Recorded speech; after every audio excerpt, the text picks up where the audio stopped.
नमस्कार, आज हम बात करेंगे उन घटनाओं की जो आज भी दुनिया के इतिहास में एक बड़ा सवाल बनी हुई है। 4 जून 1989 की वो रात जब चीन की राजधानी बीजिंग के तियानमेन स्क्वायर पर जो कुछ हुआ उसने पूरी दुनिया को हिला दिया था। हजारों युवा छात्र वहां इकट्ठा हुए थे, लोकतंत्र की मांग करते हुए, भ्रष्टाचार के खिलाफ आवाज उठाते हुए और बेहतर भविष्य की उम्मीद लेकर। लेकिन फिर क्या हुआ? सेना के टैंक सड़कों पर उतर आए, गोलियां चली और पूरा माहौल खून से रंग गया। युवाओं की उम्मीद का खौफनाक अंत। आज 37 साल बाद भी सवाल वही है, आखिर क्यों हुआ ऐसा? चीन की कम्युनिस्ट सरकार ने इतना सख्त कदम क्यों उठाया और भारत के वामपंथी साथियों ने उस वक्त क्या रुख अपनाया था, जिस पर आज भी बहस छिड़ी रहती है। तो चलिए शुरू से समझते हैं पूरी कहानी को बिना रुके लगातार, ताकि साफ हो जाए सब कुछ। 1980 के दशक में चीन बदल रहा था, तेजी से आर्थिक सुधार हो रहे थे। देंग शियाओपिंग के नेतृत्व में बाजार की तरफ कदम बढ़ाए जा रहे थे, जिससे अर्थव्यवस्था तो चमक उठी, लेकिन साथ ही महंगाई, भ्रष्टाचार और असमानता भी बढ़ने लगी। लोग असंतुष्ट हो रहे थे, खासकर युवा पीढ़ी जो शिक्षा प्राप्त कर रही थी, वो ज्यादा आजादी चाहती थी, प्रेस की स्वतंत्रता चाहती थी और राजनीति में पारदर्शिता की मांग कर रही थी। 15 अप्रैल 1989 को जब पूर्व नेता हु याम्बोंग का निधन हुआ, उन्हें सुधारवादी माना जाता था, तो छात्रों ने उन्हें श्रद्धांजलि देने के लिए तियानमेन स्क्वायर पर जमा होना शुरू किया। और शुरू में ये शोक सभा थी, लेकिन धीरे धीरे एक बड़ा आंदोलन बन गया, जहां छात्रों के साथ मजदूर, आम नागरिक भी जुड़ गए। लाखों की तादाद में लोग सड़कों पर थे, नारे लग रहे थे, सुधार की मांग हो रही थी। और ये आंदोलन सिर्फ बीजिंग तक सीमित नहीं रहा, पूरे देश में इसकी लहर फैल गई। युवाओं की उम्मीद पर लगे मार्शल लॉ। कल्पना कीजिए उस वक्त की स्थिति, हजारों युवा चेहरे उम्मीद से भरे हुए, वो रात दिन वहां डटे रहे, भूख हड़ताल की बातें हुई और सरकार से बातचीत की कोशिशें की गई। लेकिन अंदर कम्युनिस्ट पार्टी में दो धड़े बन गए। एक तरफ झाओ जियांग जैसे नेता जो बातचीत से मामला सुलझाना चाहते थे, छात्रों से मिले, उनसे चर्चा की, लेकिन दूसरी तरफ कठोर रुख वाले नेता जो मानते थे कि आंदोलन कम्युनिस्ट व्यवस्था के लिए खतरा बन रहा है। सोवियत संघ और पूर्वी यूरोप की तरह अराजकता फैल सकती है और अगर काबू में नहीं किया गया तो आखिरकार सख्त फैसला लिया गया। 20 मई को मार्शल लॉ लगा दिया गया, सेना को बुलाया गया, लेकिन शुरुआत में लोग सैनिकों को रोकने के लिए सड़कों पर खड़े हो गए और फिर 3 और 4 जून की उस काली रात में टैंक और सैनिक अंदर घुस आए, गोलियां चलाई गई, लोगों को कुचल दिया गया और आंदोलन को बलपूर्वक कुचल दिया गया। अब सवाल यह है कि कितने लोग मारे गए। चीन की सरकार कहती है कि कुछ 100 लोग मारे गए, जिनमें सैनिक भी शामिल थे, लेकिन दुनिया भर की रिपोर्ट्स, अंतर्राष्ट्रीय संगठन और गवाह कहते हैं कि संख्या हजारों में थी। 10,000 तक का आंकड़ा भी सामने आया।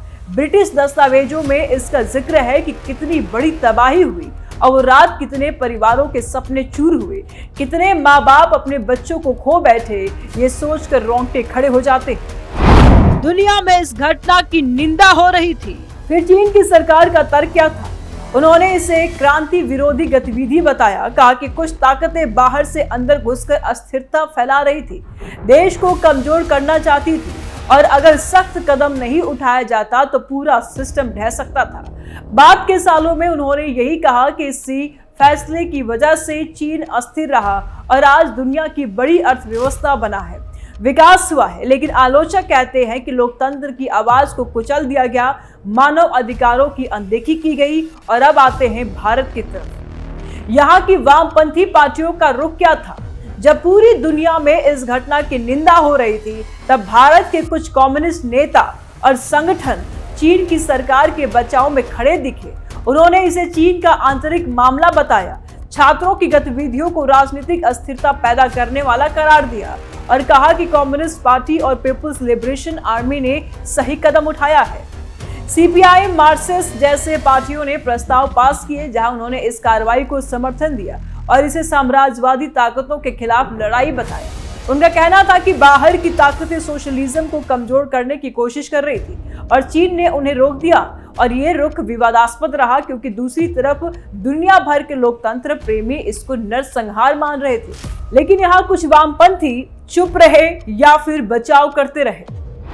राजीव गांधी की सरकार में सुधरने थे संबंध, लेकिन कल्पना कीजिए उस वक्त भारत में क्या माहौल था। राजीव गांधी सरकार थी, संबंध सुधारने की कोशिशें हो रही थी, चीन के साथ तो मीडिया कवरेज भी सीमित रखा गया, लेकिन वामपंथी दलों के बयान सामने आए जो चीन का साथ दे रहे थे। कुछ अखबारों में छपा कि उन्होंने छात्रों को परेशान करने वाले तत्व बताया और सरकार की कार्रवाई को जरूरी करार दिया। ये रुख आज भी सवालों के घेरे में है क्योंकि वामपंथी आमतौर पर मानव अधिकारों की बात तो करते हैं, प्रदर्शनों का समर्थन करते हैं, लेकिन जब अपनी विचारधारा वाले देश में ऐसा होता है तो रुख बदल जाता है। क्या ये दोहरा मापदंड नहीं है? ये बहस काफी लंबी है। अब आगे बढ़ते हैं और समझते हैं कि उस आंदोलन की बेस क्या थी, पृष्ठभूमि क्या थी। 1980 के दशक में चीन में आर्थिक खुलेपन के साथ युवा पीढ़ी ज्यादा जागरूक हो रही थी। वे पश्चिमी देशों की खबरें देख रहे थे, लोकतंत्र की चर्चाएं सुन रहे थे और सोच रहे थे कि क्यों ना अपने देश में भी कुछ बदलाव लाया जाए। हु याओबंग की मौत ने बस चिंगारी को भड़का दिया था। स्क्वायर पर टेंट लगे हुए थे, लोग वहां रह रहे थे, गाने गा रहे थे, भाषण दे रहे थे। ये शांतिपूर्ण आंदोलन था शुरू में, लेकिन सरकार ने इसे चुनौती मान लिया। पार्टी के अंदर झाओ जियांग ने कोशिश की, लेकिन उनकी आवाज दब गई और कठोर नेतृत्व वाले आ गए। डेंग शियाओपिंग जैसे नेता जो मानते थे कि स्थिरता सबसे जरूरी है, बिना स्थिरता के विकास नहीं हो सकता। जब टैंक आए तो कुछ छात्रों ने उनके सामने खड़े होकर के उन्हें रोकने की कोशिश की। वो प्रसिद्ध तस्वीर जहां एक शख्स टैंक के सामने खड़ा है, वो आज भी प्रतीक है साहस का। लेकिन फिर भी कार्रवाई रुकी नहीं, सड़कें खून से लाल हो गई, अस्पतालों में घायलों की भीड़ लग गई और बाद में गिरफ्तारियां शुरू हो गई। हजारों लोगों को पकड़ा गया, जेल भेजा गया। चीन आज भी इस घटना का जिक्र नहीं करता। वह मीडिया में इस पर पाबंदी है और स्कूलों में नहीं पढ़ाया जाता। युवा पीढ़ी को शायद पता भी नहीं होता पूरी तरह से, लेकिन बाहर दुनिया याद रखती है।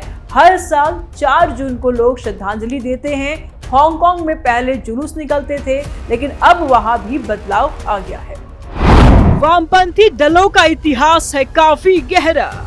भारत के संदर्भ में देखें तो वामपंथी दलों का इतिहास रहा है सोशलिज्म का समर्थन करने का, चीन सोवियत जैसे देशों का। लेकिन जब वहां लोकतंत्र की मांग होती है तो वो चुप हो जाते हैं या बचाव करते हैं या विरोधाभास कई बार सामने आया है। कुछ नेता कहते रहे कि ये पश्चिमी प्रोपेगेंडा है, असली कहानी अलग है, लेकिन गवाहों की कहानियां अलग बताती है। अब सोचिए अगर भारत में ऐसा होता तो क्या होता। यहाँ मीडिया खुलकर कवरेज करता, विपक्ष हमला बोलता और प्रदर्शन होते, लेकिन वहां एक पार्टी का शासन था जहां विरोध की आवाज को कुचल दिया गया। ये तुलना दर्शाती है कि लोकतंत्र कितना कीमती है।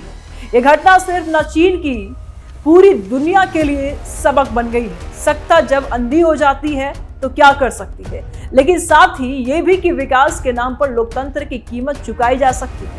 चीन ने विकास किया है, आज वो ताकतवर है, लेकिन क्या कीमत चुकाई गई है?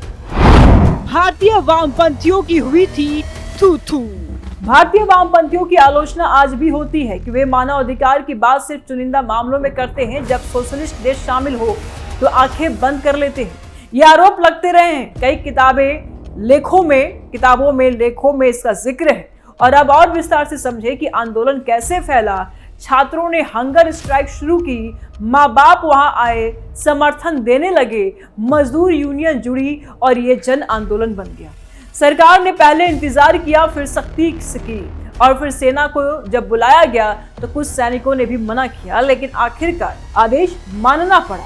उस रात की कहानियां भयानक है। लोग भाग रहे थे, सैनिक पीछे गोली मार रहे थे, टैंक लोगों को कुचलते हुए आगे बढ़ रही थी। एक पूरी पीढ़ी प्रभावित हुई जो आज भी चीन में असर डालती है। दुनिया भर में प्रतिक्रियाएं आई। अमेरिका, यूरोप ने निंदा की, प्रतिबंध लगाए, लेकिन समय के साथ संबंध फिर सामान्य हो गए क्योंकि अर्थव्यवस्था बढ़ी है, लेकिन यादें नहीं मिटी। भारत में वामपंथी अखबारों में लेख आए जहां उन्होंने चीन की सराहना की, उन्होंने सोशलिज्म बचाया, लेकिन दूसरी तरफ लोकतंत्र समर्थक संगठन विरोध कर रहे थे। यह पूरा प्रसंग हमें सोचने पर मजबूर करता है कि सत्ता और जनता के बीच संतुलन कितना जरूरी है। बातचीत का रास्ता क्यों नहीं अपनाया गया? क्यों बल का सहारा लिया गया? अब अगर हम और गहराई में जाए तो देंग शियाओपिंग की नीति आर्थिक सुधार लेकिन राजनीतिक नियंत्रण की थी और उन्होंने सोचा कि अगर राजनीतिक आजादी दी गई तो सिस्टम टूट जाएगा और इसीलिए सख्ती की।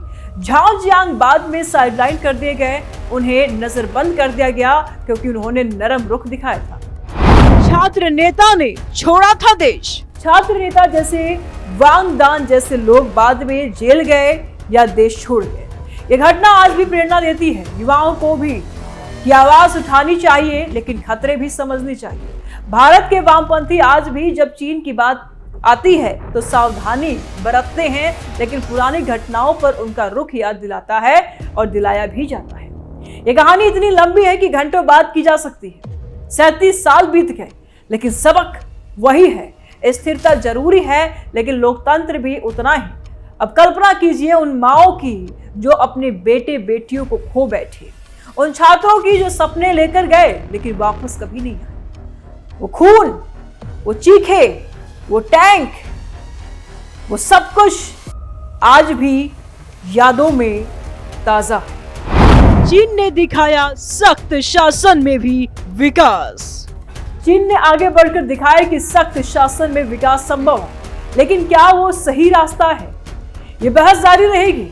भारतीय संदर्भ में देखें तो हमारा लोकतंत्र चाहे कितना भी दोष हो इसमें, लेकिन यहां आवाज दबाई नहीं जा सकती। प्रदर्शन होते हैं, बहस होती है, चुनाव होते हैं और यही हमारी ताकत है। वामपंथियों से सवाल यह है कि क्या हर कम्युनिस्ट देश की हर कार्रवाई सही या फिर सिद्धांतों पर अडिग रहते हुए भी मानवता को ऊपर रखना चाहिए? ये चर्चा जारी रहेगी, लेकिन आज हमने पूरी कहानी को लगातार समझा बिना रुके, ताकि साफ हो जाए कि इतिहास क्या सिखाता है। और आगे भी ऐसे ही मुद्दों पर हम बात करते रहेंगे। आप सभी का बहुत बहुत धन्यवाद। जुड़े रहिए हमारे साथ, अपनी राय कमेंट बॉक्स में जरूर दें, वीडियो को लाइक करें, ज्यादा शेयर करें, चैनल को सब्सक्राइब करें। जल्द मिलते हैं नए अपडेट के साथ। दीजिए इजाजत, नमस्कार।